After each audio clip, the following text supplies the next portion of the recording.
रंध्र का मतलब एक चैम्बर है, कैविटी है। ये है ब्रह्मरत्न, ये है ब्रह्मरंध्र, जिसके अंदर है अद्भुत मानसिक और आध्यात्मिक सुषुप्त शक्तियां।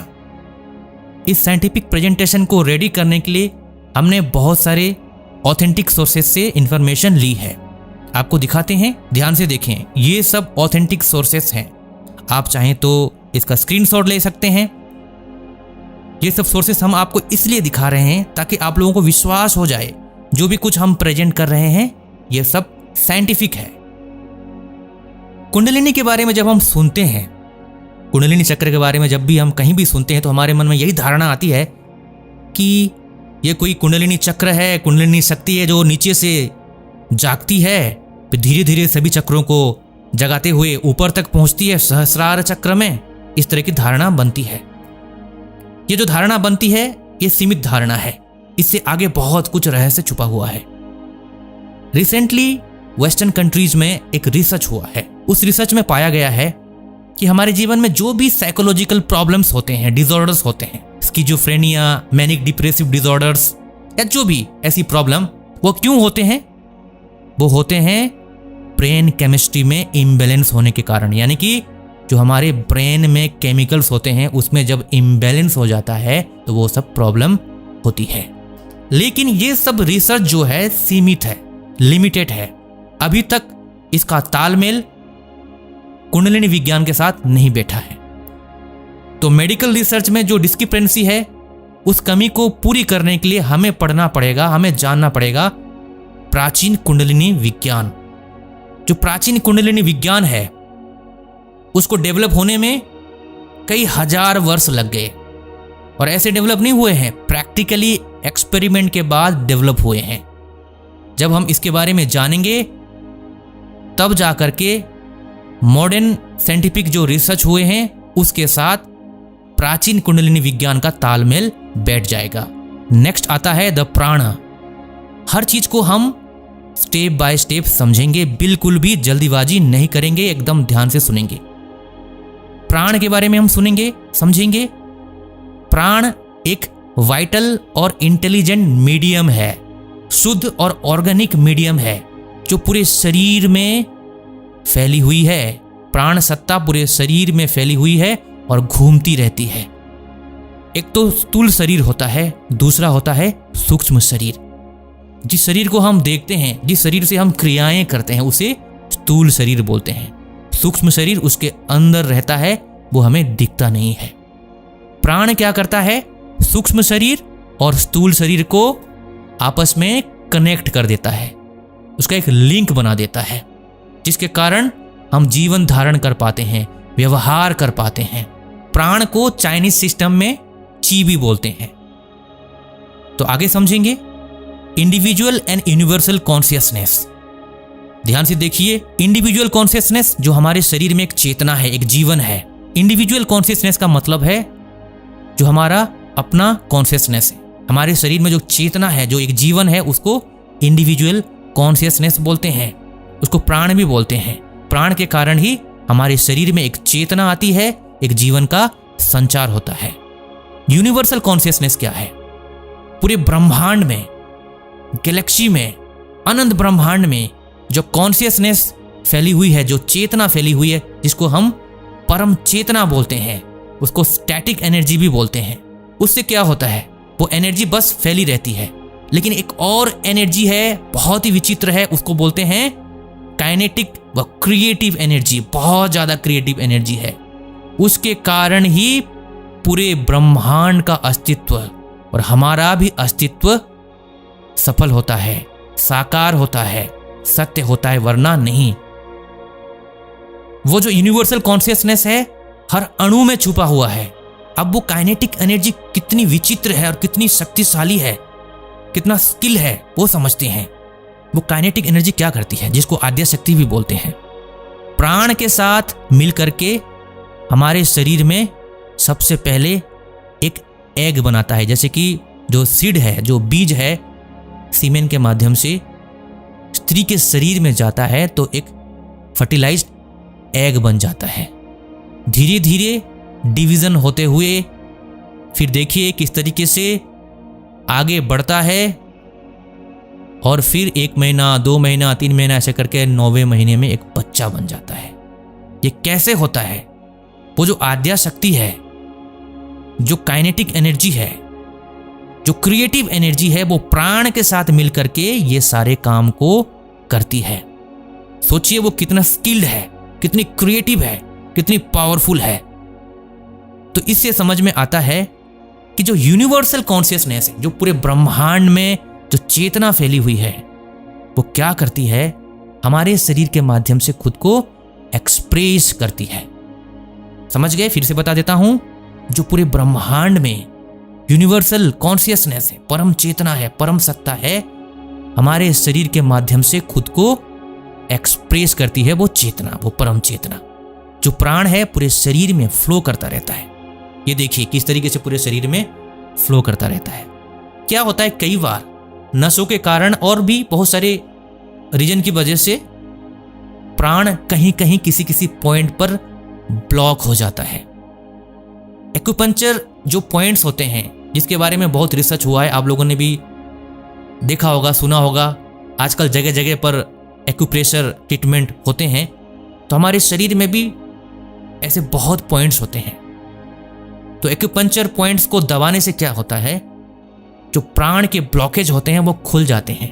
और जो भी बीमारियां हुई है, या मानसिक बीमारी हुई है, शारीरिक बीमारी हुई है, दर्द हो रहा है, कुछ भी हो रहा है, वो ब्लॉकेज खुल जाते हैं, तो प्राण फिर से स्मूथली फ्लो करने लग जाता है। तैत्तिरीय उपनिषद और प्रश्न उपनिषद में लिखा हुआ है, ये है रेफरेंस, देखिए ये रेफरेंस है। इसमें लिखा हुआ है कि हमारे शरीर में 5 प्रकार के प्राण हैं, यानी कि प्राण ही 5 प्रकार से डिवाइड हो जाता है। अपान वायु, समान वायु, व्यान वायु, उदान वायु और प्राण वायु।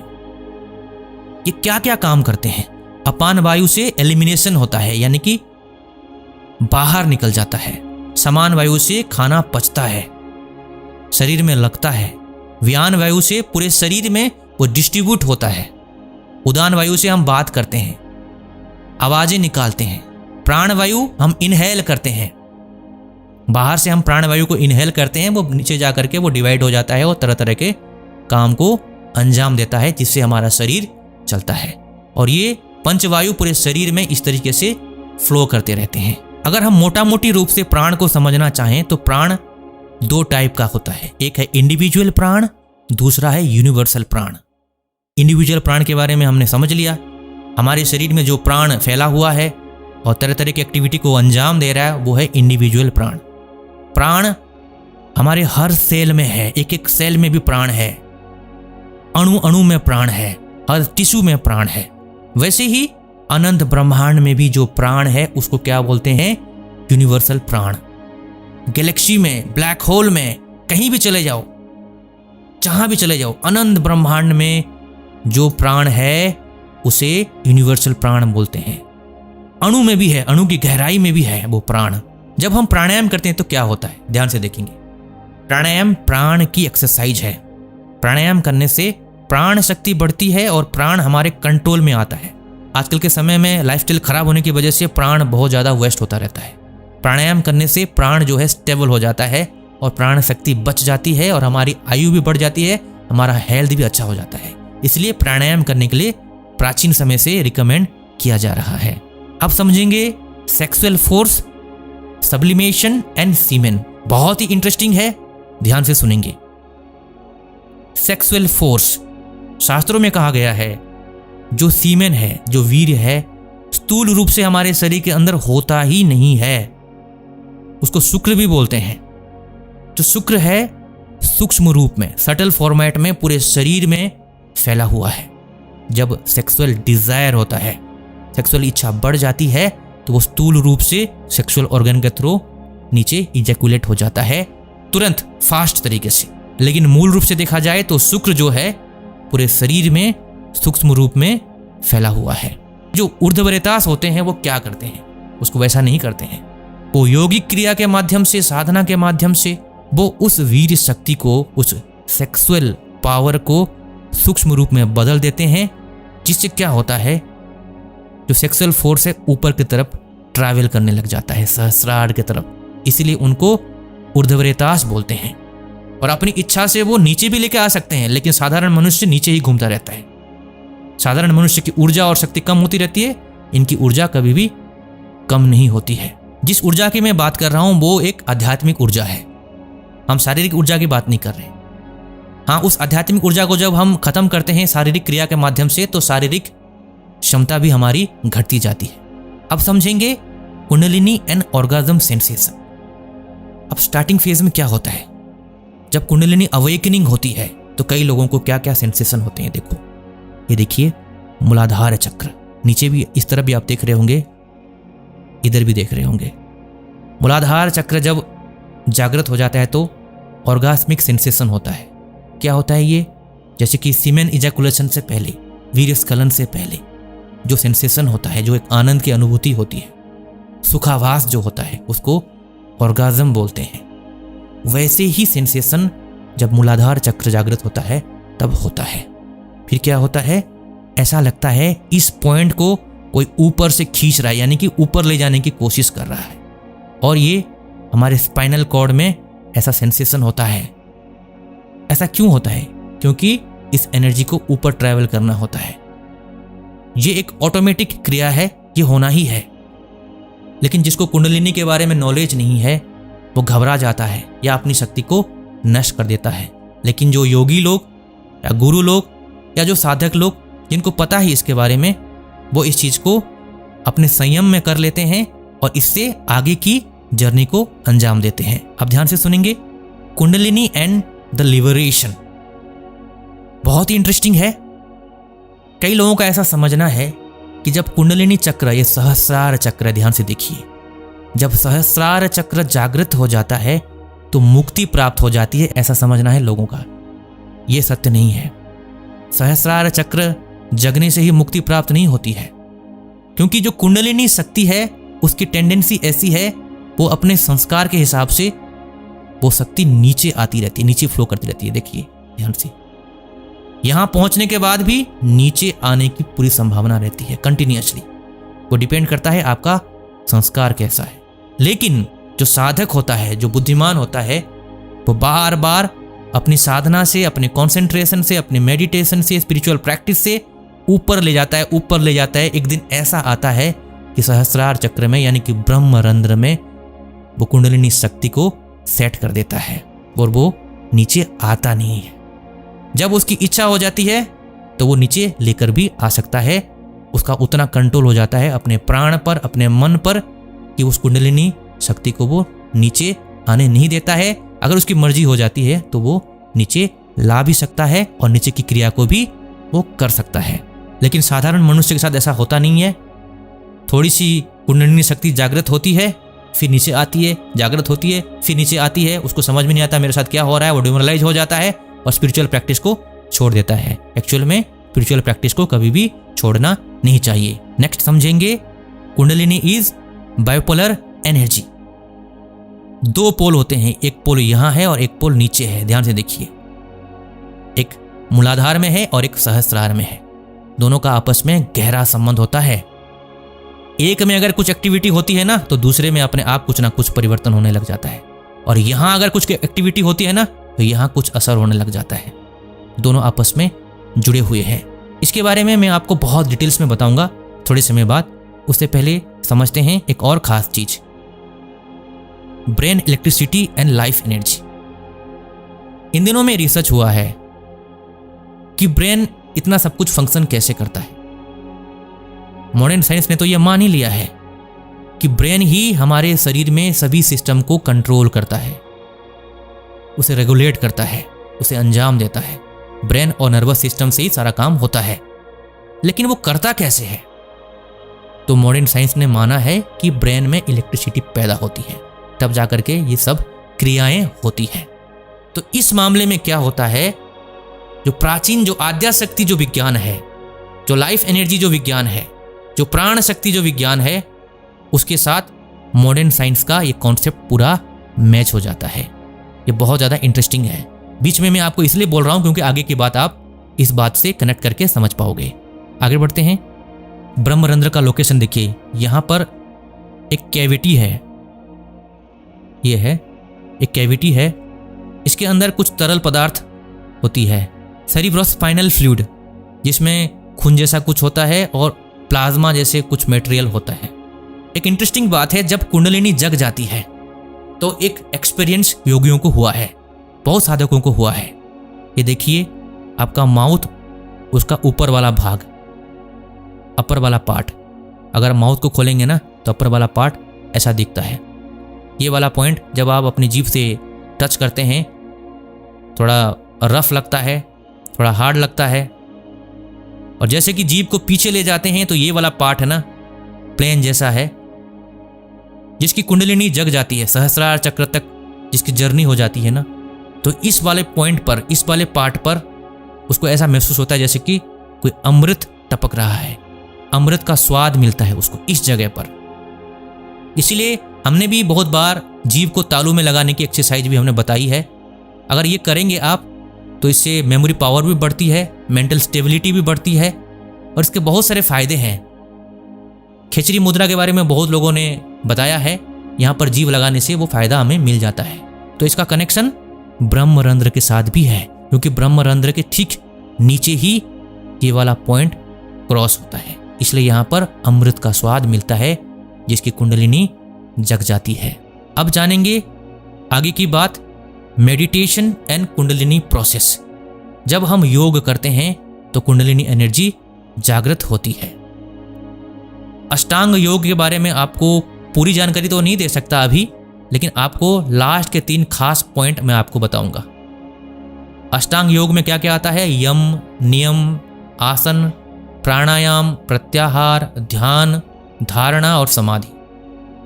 जब हम ध्यान करते हैं, ध्यान करने मात्र से कुछ नहीं होता है। ध्यान करने के बाद जब हम उसमें कंटिन्यूटी लाते हैं, लगातार करते रहते हैं, तो उस ध्यान में धारणा बनती है। क्या होता है? ध्यान रोज करने से ध्यान में धारणा बनती है, यानी कि हम एक कंटिन्यूटी को मेंटेन करते हैं। ध्यान करना नहीं पड़ता है, ध्यान होने लगता है, उसको धारणा बोलते हैं। ध्यान करना नहीं पड़ा, ध्यान अपने आप हो गया, लेकिन उतना भी सफिशिएंट नहीं है। धारणा के आगे जो स्टेट आता है, जो अवस्था होती है, उसे कहते हैं समाधि। समाधि के स्टेट में बाहर क्या हो रहा है कुछ भी नहीं पता चलता है। तो उस समाधि के स्टेट में पहुंचने के बाद भी बहुत सारे लोग नीचे गिर जाते हैं, क्योंकि उनको सफिशिएंट लाइफ एनर्जी नहीं मिल पाती है। सफिशिएंट लाइफ एनर्जी कैसे मिलेगी, क्या है वो कॉन्सेप्ट, आगे समझेंगे। कुंडलिनी रॉकेट प्रिंसिपल बहुत ही इंटरेस्टिंग है, बहुत ही सीरियसली आप लोग देखना इस चीज को। इस रॉकेट को देखिए, ये रॉकेट जो है ना ऊपर जाता है। कैसे जाता है? क्योंकि उसके अंदर फ्यूल है, ईंधन है। इस बात को विचार करें, अगर इसमें सही क्वालिटी का ईंधन नहीं होगा या सही क्वांटिटी में नहीं होगा, तो ये रॉकेट जो है लड़खड़ाते हुए जाएगा, ऊपर जाने के बाद लड़खड़ाएगा, या तो गिर जाएगा या ठीक से काम नहीं कर पाएगा, जो भी है। वैसे ही हमारे शरीर में जो वाइटल एनर्जी है, अगर उसकी क्वालिटी खत्म हो जाती है, यानी कि उसकी ऊर्जा खत्म हो जाती है, जीवनी शक्ति का नाश होता है गलत लाइफस्टाइल के कारण, स्मोकिंग करने से, ड्रिंकिंग करने से, नेगेटिव विचारों से, गलत लाइफस्टाइल से, गलत खान पान से, इमोशनल इम्बैलेंस से हमारी जीवनी ऊर्जा जो है ना कम होती है। अत्यधिक सोने से भी, या कम सोने से, ठीक से नहीं सोने से, बहुत ज़्यादा काम किया लेकिन कोई रेस्ट नहीं किया, इस तरीके से जो हमारी जीवनी ऊर्जा, उसकी जो क्वालिटी जो है ना और उसकी क्वांटिटी कम हो जाती है, या तो वो अशुद्ध हो जाती है। तो फिर क्या होता है? जब हम मूलाधार चक्र को जागृत करते हैं मेडिटेशन से या जो भी क्रिया से, तो उसमें एक प्रॉब्लम हो जाती है, वो है मेंटल डिसऑर्डर। पागलपन भी हो सकता है, बहुत तरह की बीमारियां हो सकती है, साइड इफेक्ट्स हो सकते हैं, क्योंकि सही मात्रा में जीवनी ऊर्जा नहीं मिली। कुंडलिनी अवेकनिंग जब होती है, कुंडलिनी चक्र जब मूलाधार चक्र जागृत हो जाता है, तो मूलाधार चक्र जागृत होने के साथ साथ क्या होता है, उसके साथ जीवनी ऊर्जा भी ऊपर ट्रैवल करती है। अगर उसकी क्वालिटी और क्वांटिटी बेकार है तो वो ट्रैवल नहीं कर पाएगी, और ट्रैवल कर भी लिया तो हमें बहुत तरह के साइड इफेक्ट्स होंगे। इसलिए हमारी बॉडी क्या करती है, रिजेक्ट कर देती है। बॉडी मैकेनिज्म के हिसाब से बॉडी को पता है कि क्या नुकसान होने वाला है, तो बॉडी रिजेक्ट कर देती है और हमें मूलाधार चक्र में ही घुमाती रहती है। यानी कि मूलाधार चक्र जागृत होने के बाद हम उधर ही घूमते रहते हैं, उधर ही चक्कर खाते रहते हैं और फिर आगे हमारी यात्रा नहीं होती है। अगर आगे हमारी यात्रा हो भी जाएगी तो जीवनी ऊर्जा कम होने के कारण हमारे जो ब्रेन में बहुत सेंसिटिव टिश्यूज होते हैं वो डैमेज हो जाते हैं, इसलिए बॉडी जो है ना उसे नीचे मूलाधार चक्र में ही रोक देती है। लैक ऑफ फ्यूल इन ब्रह्मरंध्र, ये भी बहुत ज़्यादा इंटरेस्टिंग है। एक योगी हैं बहुत बड़े जिनका नाम है कृष्ण गोपी, जिनकी किताब से इंफॉर्मेशन लेकर के हम आपको ये सब समझा रहे हैं। उनके साथ एक घटना घटी। 17 साल तक उन्होंने स्पिरिचुअल प्रैक्टिस किया, उसके बाद उनकी कुंडलिनी जागृत हो गई, यानी कि ब्रह्मरंध्र में कुंडलिनी शक्ति पहुंच गई, यानी कि ये सहस्रार चक्र जागृत हो गया। फिर भी उनको डिप्रेशन हो रहा था, उनका कंसंट्रेशन खराब हो रहा था। जो उनके आत्मीय स्वजन होते हैं, उनके फ्रेंड्स हैं या जो भी माता पिता, उनके प्रति जो एक अटैचमेंट होता है, जो प्रेम होता है ना, जो फीलिंग्स होती है वो खत्म हो गई। अरे ये क्या हो रहा है मेरे साथ, समझ नहीं पा रहे थे क्या हो रहा है ये। और फिर क्या हुआ, उनका हेल्थ कई महीनों तक खराब रहा। उन्होंने एक्सेप्ट किया है कि मुझे इसकी कोई जानकारी नहीं थी कुंडलिनी के बारे में, फिर मैंने इसके ऊपर साधना किया तो मुझे ये प्रॉब्लम फेस करना पड़ा। भले ही ब्रह्मरंध्र मेरा जागृत हो गया था, इसमें जो कुंडलिनी शक्ति है यहाँ तक पहुँच गई थी। इसके पीछे रीजन क्या है कि इतना होने के बाद भी उनको डिप्रेशन क्यों हुआ, उनका कंसंट्रेशन खराब क्यों हुआ, उनकी फीलिंग्स क्यों गायब हो गई? क्योंकि लो एनर्जी सप्लाई के कारण, यानी कि एनर्जी सही तरीके से सप्लाई नहीं हो पाई। ये रॉकेट अगर इसके अंदर फ्यूल कम होगा, सही मात्रा में एनर्जी नहीं है उसके अंदर, तो रॉकेट ऊपर जाने के बाद अभी बीच में क्या हुआ था, चाइना का रॉकेट गिरा था ना, वैसे ही तो इनके साथ भी वही हुआ। किस तरीके से खुद को ढालना है इसके बारे में उनको कोई जानकारी नहीं थी, इसलिए बहुत प्रॉब्लम उनको फेस करना पड़ा। तो उन्होंने बताया जो सेक्स एनर्जी है वही जीवनी ऊर्जा का स्टोर है। जीवनी ऊर्जा अपनी जगह है, लेकिन अगर सेक्स एनर्जी जहां पर रहती है मूलाधार चक्र पे, अगर ये स्टोर अगर एकदम भरा हुआ है ना, तो हमें बार बार यहां तक ऊर्जा मिलती रहती है। यानी कि नीचे अगर हमारा ब्रह्मचर्य मजबूत है, सेलिवेसी बढ़िया है, बहुत अच्छी मात्रा में ऊर्जा मिलती रहती है और ब्रह्मरंध्र अपनी जगह सेट रहता है। यानी कि कुंडलिनी जागरण के बाद भी हम गिरेंगे नहीं। अगर ब्रह्मचर्य मजबूत नहीं है, सेक्स एनर्जी नीचे लॉस हो रही है, बहुत गड़बड़ होता रहेगा। यानी कि कई बार ऐसा होगा कि आप पूरा हीरो से जीरो बन जाएंगे। कुछ योगी होते हैं जो यहीं पर रहते हैं लेकिन फिर भी बहुत सारे साइड इफेक्ट्स को झेलते हैं, क्योंकि वो सेक्स एनर्जी को कई बार लॉस कर देते हैं।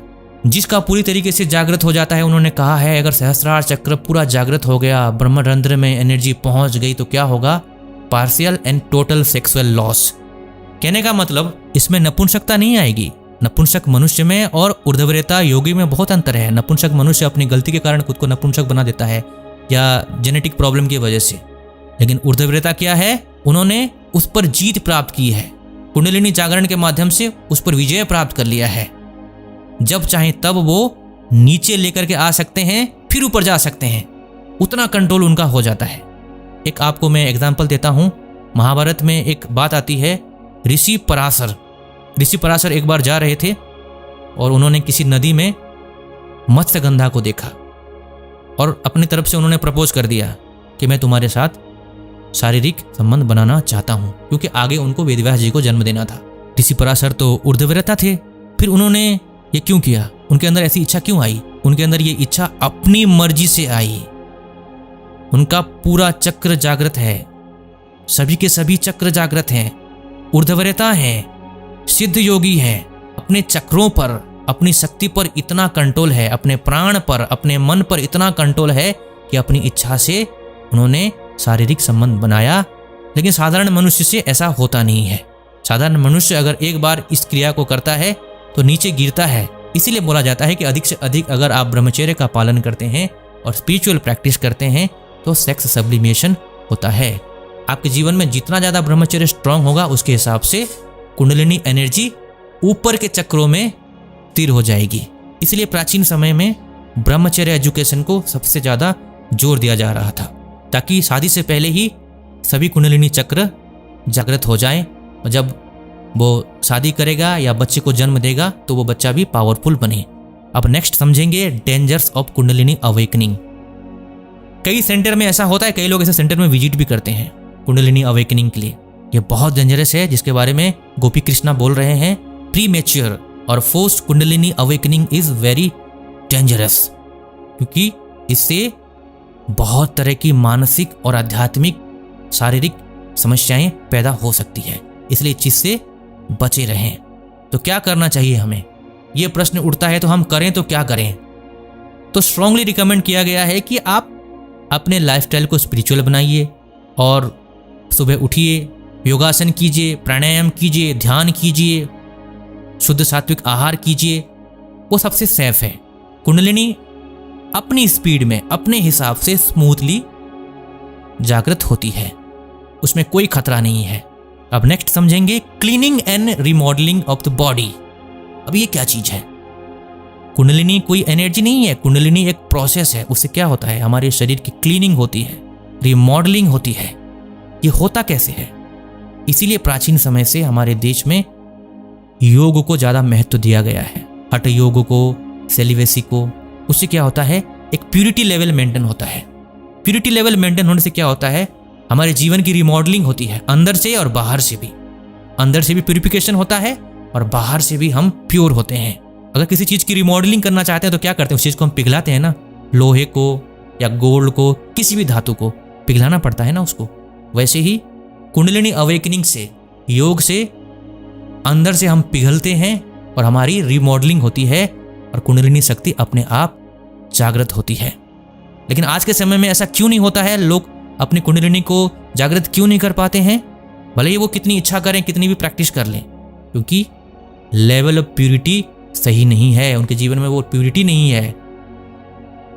अब सोशल इलनेस और फाइनल लेसन ध्यान से सुनेंगे। हमें जहां पर फोकस करना चाहिए, जहां पर कंसंट्रेशन करना चाहिए, वहां पर हमारा कंसंट्रेशन है ही नहीं। अभी के समय में हमारा कंसंट्रेशन